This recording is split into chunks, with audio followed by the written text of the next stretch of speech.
एक उत्तराखंड वासी होने के नाते कम से कम मेरे लिए एक बहुत बड़ा ये पीड़ा का विषय है कि ऐसा क्या कारण है कि चुनाव दर चुनाव हमारा राज्य इस वोटिंग की रेस में हम हर बार राष्ट्रीय औसत से कम क्यों हैं।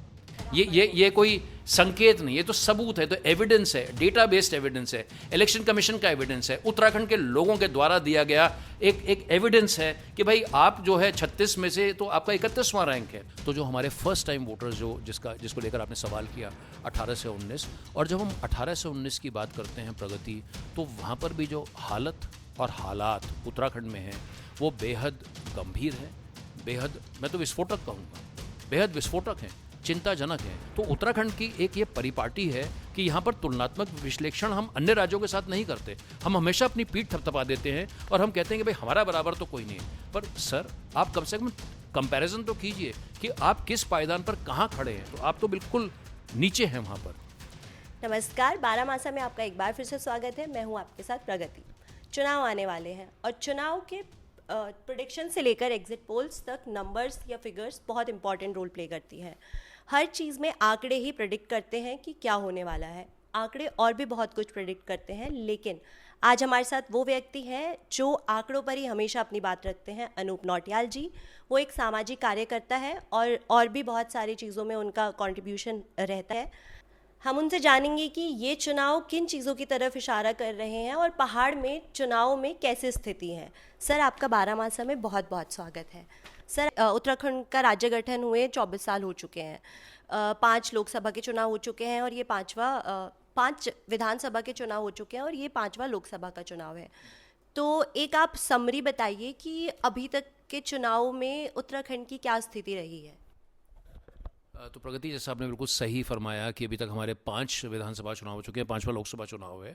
और मैं सीधा अगर मुद्दे पर आऊँ तो जो बड़ी कवायद हर चुनाव में होती है वो राष्ट्रीय स्तर पर भी होती है निश्चित तौर पर, और फिर वो राज्यों के स्तर पर भी आती है। और बार बार आप और तमाम उत्तराखंड वासी देख रहे हैं, पढ़ रहे हैं, सुन रहे हैं कि जो उत्तराखंड में इस बार जो वोटिंग का लक्ष्य रखा गया है वो 75% रखा गया। लेकिन उस 75% पर आने से पहले हमें, अगर हम इलेक्टोरल हिस्ट्री देखते हैं, विशेष तौर से जब से हमारे राज्य का गठन हुआ है, तो जो एक बड़ा मोटी बात हमने पिछले 4 लोकसभा चुनावों में, यानी 2004, 2009, 2014 और 2019 में देखी है, वो ये देखी है और ये पाई है कि उत्तराखंड राज्य में जो वोटिंग परसेंटेज है नेशनल वोटिंग की तुलना में बेहद कम है।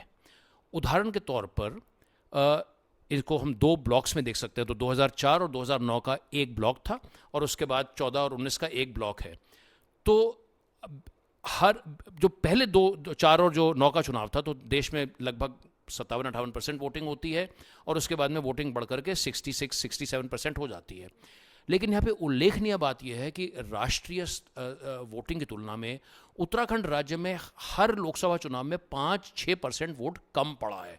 तो ये अपने आप में मेरा एक किस्म से ओपनिंग रिमार्क है, और ये फिर इसके बहुत सारे सवाल भी ये आंकड़ा और ये तथ्य पैदा करता है कि हम अपने आप को एक जागरूक राज्य कहते हैं, मानते हैं, अपने को एक युवा राज्य मानते हैं, कहते हैं। बार बार कहा जाता है, माना जाता है कि यहाँ पर राजनीति कण कण में बसती है। तो सवाल ये उठता है, बड़ा अहम सवाल उठता है कि लोकतंत्र के इस महापर्व में उत्तराखंड राज्य के जो वोटर हैं वो उस ऊर्जा के साथ में इसमें प्रतिभाग क्यों नहीं कर रहे हैं। इसके पीछे क्या क्या कारण है, क्या पलायन इसका कारण है, क्या इसमें वोटरों की बेरुखी है। मेरा वही सवाल था आपसे कि जैसे चुनाव आपने बोला कि वोटिंग परसेंटेज कम होता जा रहा है, तो आपको क्या लगता है कि क्या क्या कारण हो सकते हैं इसके। तो जो देखिए, इस पे तो शोध का विषय है, ये बेहद बड़ा गंभीर शोध का विषय है। और होता असल में क्या है कि जो पूरी जो व्यवस्था होती है चुनाव की, वो सिर्फ जागती है चुनाव के समय, जब आचार संहिता लग जाती है, समय बड़ा कम होता है। लेकिन इसको अगर हम एक बड़े स्तर पर देखें तो हमारे देश में, राज्य में हर लोकसभा का चुनाव है, विधानसभा का चुनाव है, निकाय के चुनाव हैं, पंचायत के चुनाव हैं, कैंटोनमेंट बोर्ड के चुनाव हैं।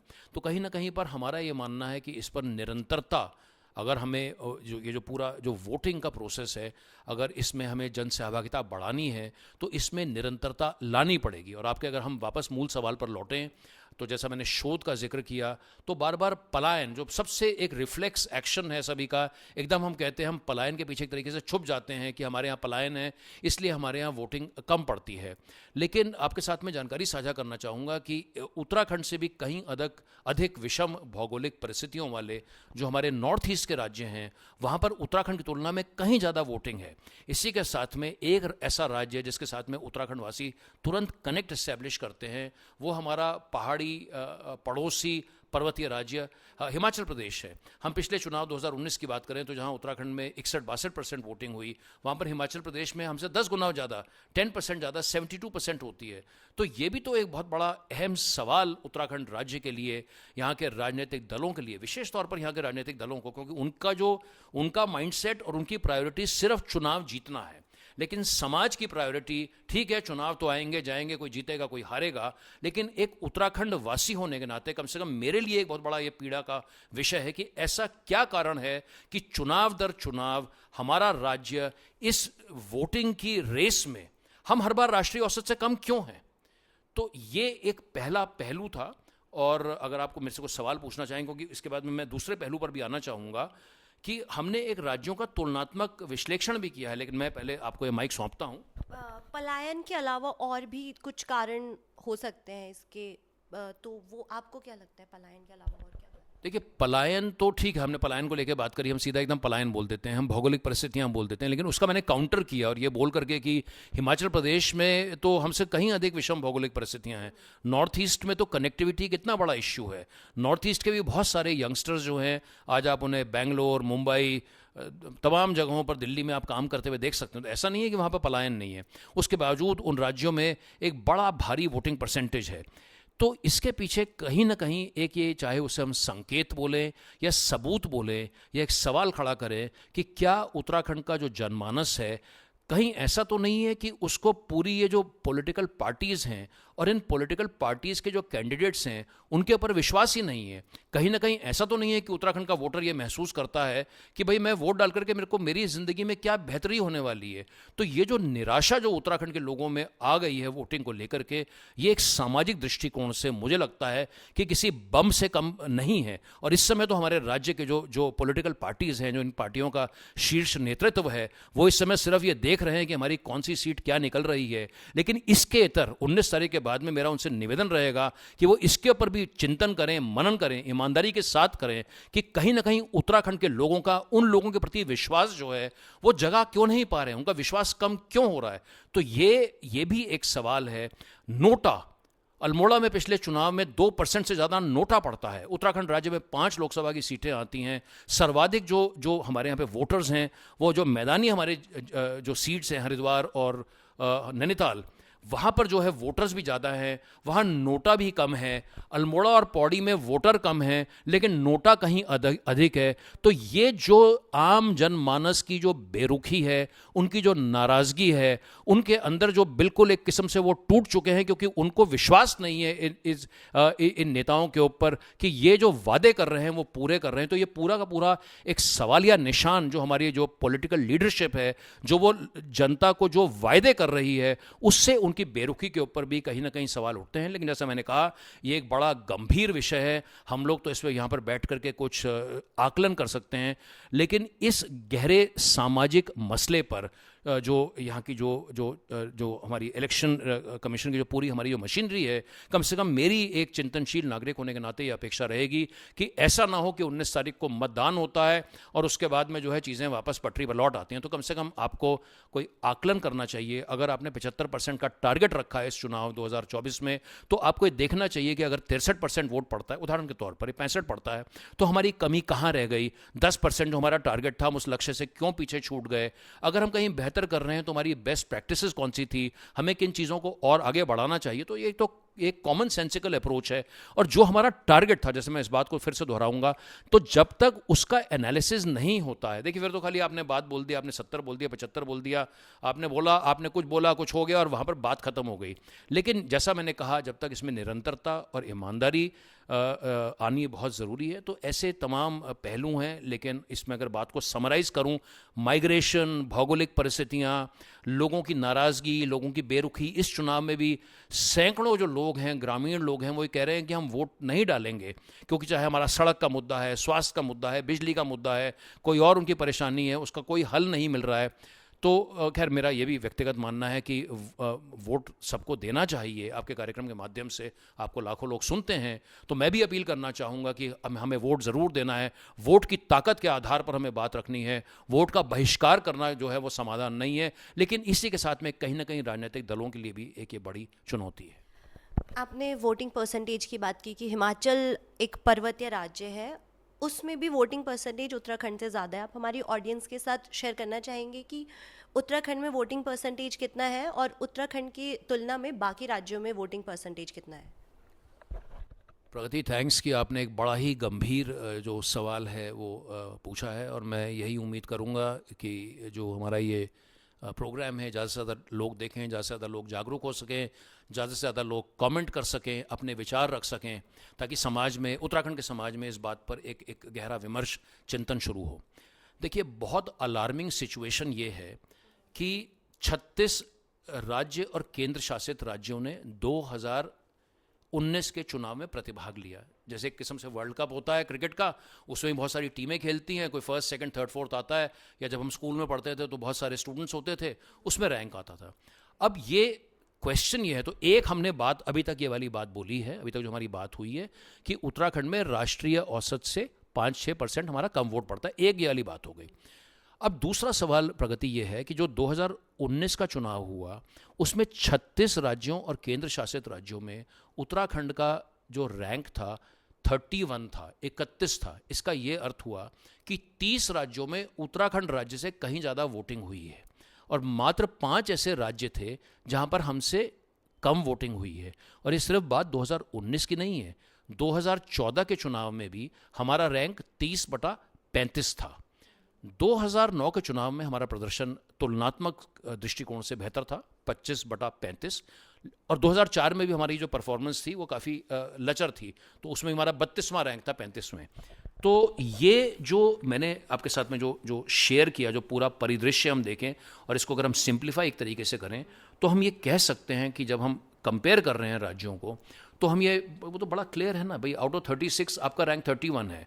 तो आज अगर आप या मैं ही एक क्लास में पढ़ रहे हैं और 36 स्टूडेंट्स में अगर हमारा रैंक 31 आएगा, तो निश्चित तौर पर हमें और मेहनत करने की ज़रूरत है। इसका क्लियर कट इंडिकेटर है, ये तो एक सबूत है, ये कोई संकेत नहीं, ये तो सबूत है, तो एविडेंस है, डेटा बेस्ड एविडेंस है, इलेक्शन कमीशन का एविडेंस है, उत्तराखंड के लोगों के द्वारा दिया गया एक एविडेंस है कि भाई आप जो है 36 में से तो आपका 31वां रैंक है। और बार बार ये कहा जाता है कि भाई ये जैसा हमने कहा, माइग्रेशन की बात है और भौगोलिक परिस्थितियों की बात है। तो कॉस्टअप, अगर आपका कैमरा अगर यहाँ पर जूम कर सकता है 13 नंबर पर, तो आप हिमाचल प्रदेश देखिए, 2019 का है कॉस्टअप हमारे युवा साथी हैं, और शिवांश जो कि इसकी जो वीडियो रिकॉर्डिंग कर रहे हैं यहाँ पे। तो कॉस्टअप जैसा ये देख रहे हैं आप, ये स्टेट वाइज वोटर टर्नआउट है, इलेक्शन कमीशन ऑफ इंडिया 2019 17वां जो लोकसभा चुनाव है। और अगर आप यहाँ पे जूम इन करेंगे 13वां नंबर पर कॉस्टअप, तो ये हिमाचल प्रदेश में 72.42% वोट हुआ है। 72% वोट जो है 2019 के चुनाव में हिमाचल प्रदेश के लोगों ने डाला, और उसकी तुलना में आप ये 35वें नंबर पर उत्तराखंड देखिए, हमारा ये 62% से कम है, 61.88% है। तो 10%, और यहाँ पर ऊपर अगर कॉस्टअप अगर आप यहाँ पर करेंगे, ये मणिपुर देखिए, मणिपुर में 82%, मेघालय में 71%, मिजोरम में 63%, नागालैंड 83%, नागालैंड में 83% है। तो ये तो नॉर्थ ईस्ट के राज्य हैं जहाँ पर कनेक्टिविटी एक इतना बड़ा चैलेंज है, और वहाँ पे भी तो बहुत सारे यंगस्टर्स बाहर जाकर के पलायन में काम कर रहे हैं। तो ऐसा क्या कारण है कि उत्तराखंड में जो है लोगों में वोटिंग को लेकर जो इतनी भारी जो अरुचि कहेंगे, लैक ऑफ इंटरेस्ट कहेंगे, तो उनका कोई इंटरेस्ट ही नहीं है कि भाई जो वोट नहीं डालना चाहते हैं। तो ये एक, जैसा मैंने कहा, ये एक एनालिसिस है, एक विश्लेषण है, जहाँ पर हमने अलग अलग राज्यों को देखा है, और यही स्थिति 2004 में भी थी, 2009 में भी थी, 2014 में भी थी, और 2019 में भी थी। तो ये जो 19 तारीख को प्रगति जो वोटिंग होगी, और उसके बाद में जो 4 जून को जो रिजल्ट्स आएंगे, कम से कम हम इन रिजल्ट्स को उस दृष्टिकोण से, पूरे देश के समस्त राज्यों के दृष्टिकोण से देखना चाहेंगे, और निश्चित तौर पर यही उम्मीद करेंगे कि उत्तराखंड में पहले की तुलना में वोटिंग बेहतर हो, ज़्यादा लोग आकर के मत का प्रयोग करें, एक पर्व है लोकतंत्र का। लेकिन खाली ये नहीं है कि खाली हम सिर्फ अपने को नहीं देखेंगे, हम अपनी परफॉर्मेंस को अन्य राज्यों के साथ में कंपेयर भी करेंगे। जैसे वोटिंग परसेंटेज कम है उत्तराखंड में बाकी राज्यों से, तो इसके कारण क्या है वो आपने भी बताया, पलायन या और बाकी भी हो सकते हैं, लेकिन क्या यूथ जो फर्स्ट टाइम वोटर है, जो 18-19 एज ग्रुप के हैं, उनका रोल भी इसमें कुछ, मतलब वो भी इसमें कुछ रोल प्ले करते हैं? देखिए, another very very important and vital question, क्योंकि 18 to 19 जो है वो फर्स्ट टाइम वोटर हैं, और चुनाव तो ठीक है वर्तमान के लिए है, लेकिन वर्तमान के अलावा भविष्य के लिए भी चुनाव है, एक जो आने वाले समय में हमारा देश आगे कैसे बढ़ेगा, और इसमें अगर किसी की एक बहुत बेहद अग्रणी भूमिका है तो जो हमारे फर्स्ट टाइम वोटर्स जिसको लेकर आपने सवाल किया 18 से 19, और जब हम 18 से 19 की बात करते हैं प्रगति, तो वहाँ पर भी जो हालत और हालात उत्तराखंड में हैं वो बेहद गंभीर है, बेहद, मैं तो विस्फोटक कहूँगा, बेहद विस्फोटक हैं, चिंताजनक है। और आप मुझसे सवाल कर सकती हैं कि किस आधार पर आप इसको विस्फोटक मानते हैं।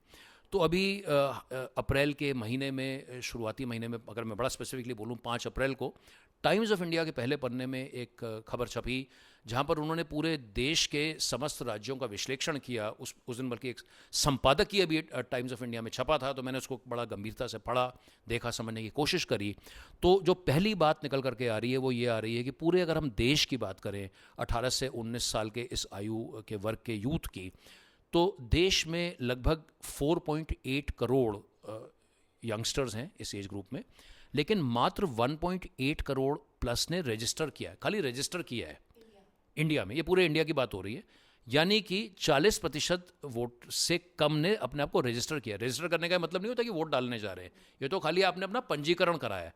अब आप वोट डालने जाएंगे नहीं जाएंगे वो तो बाद में देखा जाएगा। लेकिन पहली बात यह है कि 100 अगर हम युवा हैं 18-19 साल वाले, उसमें 60, 62, 63 तो जा ही नहीं रहे, वो तो पंजीकरण ही नहीं करा रहे, यानी साफ है वो तो जाएंगे नहीं वोट डालने के लिए। अब बच गए खाली 37-38। तो एक बात तो ये हो गई कि देश का जो 18 to 19 का जो वर्ग है वो इस चुनाव में रुचि नहीं दिखा रहा है। तो ये पूरे देश के लिए एक चिंता का सबब है कि ऐसा क्या कारण है कि जो युवा है वो अपने आप को इस लोकतांत्रिक प्रक्रिया से नहीं जोड़ रहा। इसी बात को जब आगे बढ़ाते हैं, तो पहले हमने देश की बात करी, अब हम राज्यों की बात करते हैं। राज्यों में भी तेलंगाना में 67% यंगस्टर्स ने 18 से 19 अपने आप को रजिस्टर किया है। हिमाचल प्रदेश में एक बार फिर से हम बार बार देख रहे हैं कि हिमाचल में हमसे कहीं ज़्यादा वोटिंग होती है, वहाँ का वोटर उत्तराखंड की तुलना में कहीं ज़्यादा एक्टिव है, कहीं ज़्यादा परिपक्व है।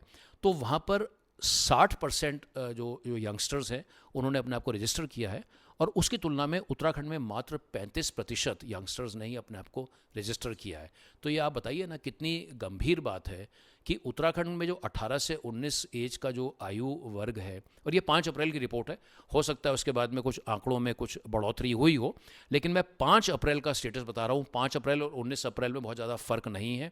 5 अप्रैल को मात्र 35% उत्तराखंड के 18 से 19 साल के युवाओं ने अपने आप को रजिस्टर किया है। तो एक बार शुरू में, जो मैंने शुरू में बोला कि ये एक बड़ा बेहद गंभीर सवाल उत्तराखंड के जो यहाँ की जो बड़ी पॉलिटिकल पार्टीज़ हैं, उत्तराखंड के सामाजिक संगठनों के लिए, उत्तराखंड की मीडिया के लिए, उत्तराखंड के प्रबुद्ध समाज के लिए, उत्तराखंड के जो शैक्षिक संस्थान हैं उनके लिए, और तमाम उन जनमानस के लिए जो कि इन मुद्दों के ऊपर विचार करते हैं, विमर्श करते हैं, सोचते हैं, चिंतन मनन करते हैं, समाज के इन बदलावों को देखते हैं कि भाई ऐसा क्या कारण है कि हमारे समाज में जो हमारा यंगस्टर है वो इस लोकतांत्रिक प्रक्रिया में उसका बिल्कुल भी इंटरेस्ट नहीं है।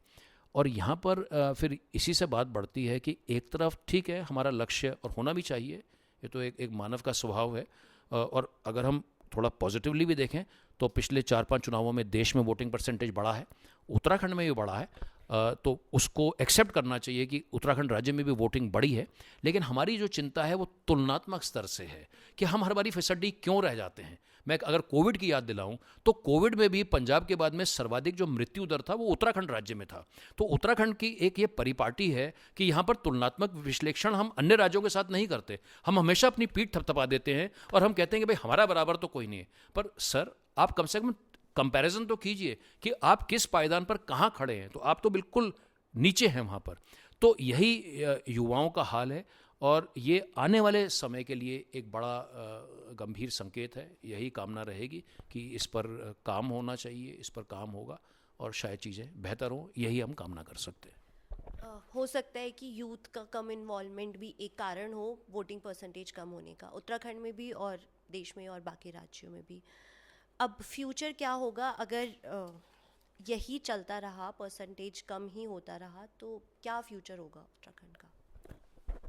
देखिए, जैसा हमने कहा है, एक तो जो बड़ा ट्रेंड है कि वोटिंग तो खैर बढ़ी है ना। तो जैसे हम कह रहे हैं कि भाई 2004 और 2009 में तो उत्तराखंड में 48 और 53% वोटिंग थी।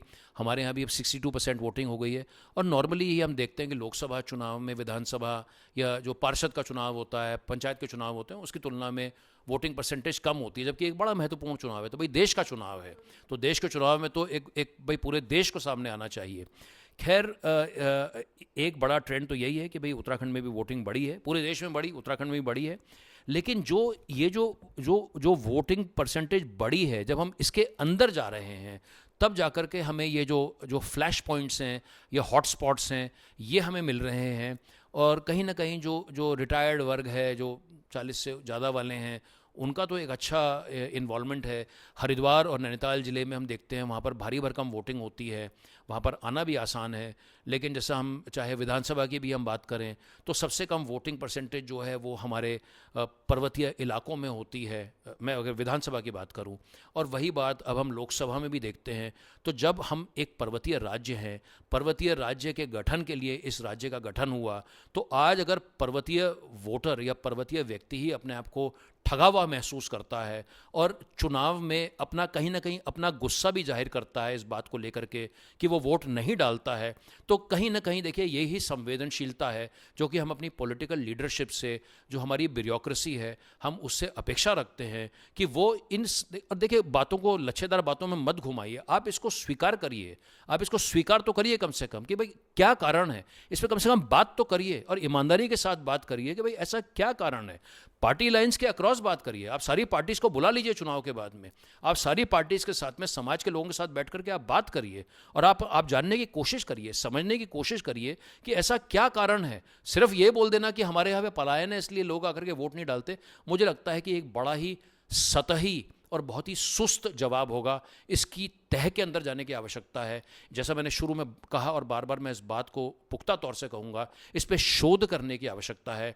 19 तारीख के बाद में भी इस पर काम करने की आवश्यकता है, इसमें निरंतरता की आवश्यकता है, इसमें समाज के हर वर्ग को जोड़ने की आवश्यकता है। सिर्फ बड़ी बड़ी मीटिंग्स करके और सिर्फ मीडिया के साथ में कार्यक्रम करके इसका समाधान नहीं निकलने वाला है।